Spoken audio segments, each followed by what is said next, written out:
There was a time when I believed in nothing, when I believed that God was a myth and that man reigned supreme. I was a foolish sort, arrogant in my strict non-belief, but as in all things youth shall fade and the truth shall be laid bare. And as such, I now believe in God, but it is not a God one should worship.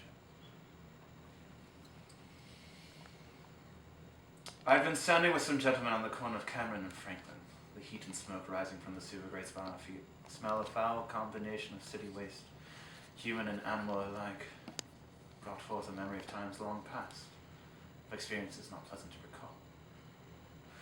And that was when I felt that first rumbling, that foul gurgling as my intestines rearranged themselves in their distress. I had experienced something like that a number of times in my years.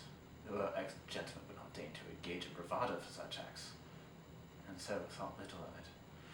I looked at the men in front of me and wondered if they would be able to discern my bodily functions from the loud traffic down Cameron.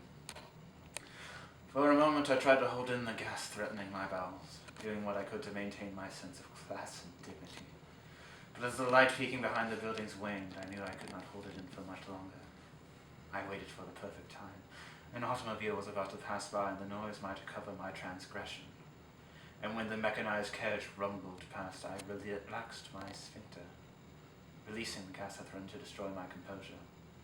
And oh, the stench!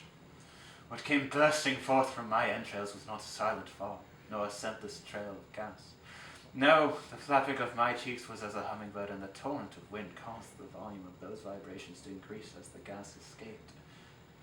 And in addition to that shame, the foul breath of destruction from my rear end was enough to remind my mind of rotten broccoli.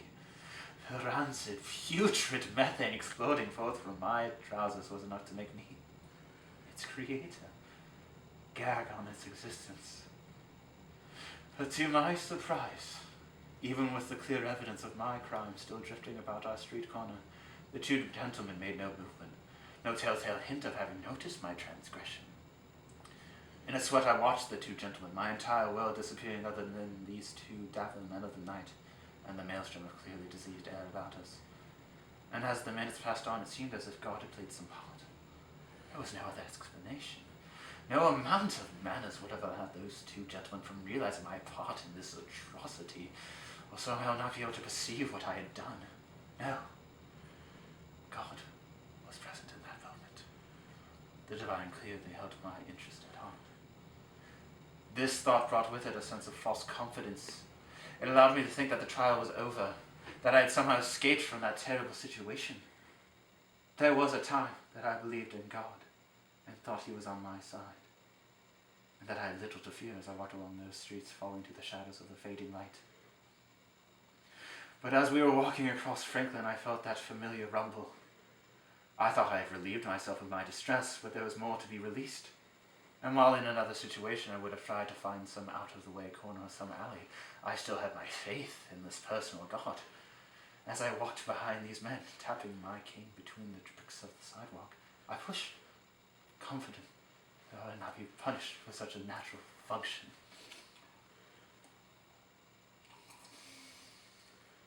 But with that push came a horrible realization that God had never been on my side.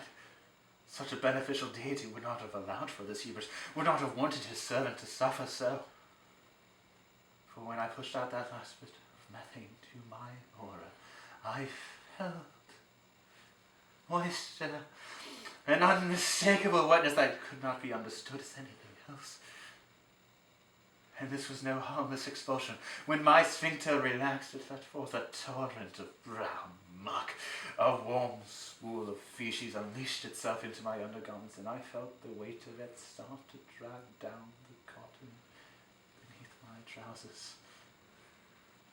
I stopped in my tracks, unable to stop the fountain of disgusting shame occurring underneath my public dress. My eyes widened and the sweat poured out of my brows. With the excrement came a series of squelches and pops, the methane breaking free from its prison along with my digested food.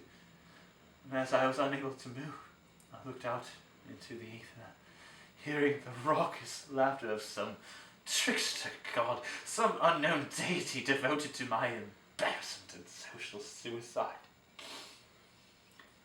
And to my horror, to my absolute and complete despair, the two gentlemen stopped from their path and turned on their heels, looking to me as they heard the continuing noises coming from between my cheeks. And as they peered down, noticing the rippling in my trousers, that's when I felt it. That's when I felt the liquefied brown muck falling around my socks and out of my trousers, soiling my shoes with no effort.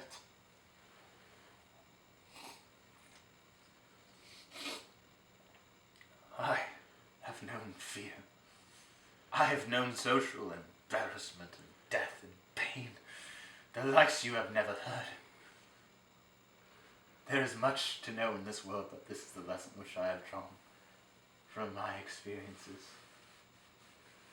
There is a God, gentlemen and ladies, but it is not a kind and loving God.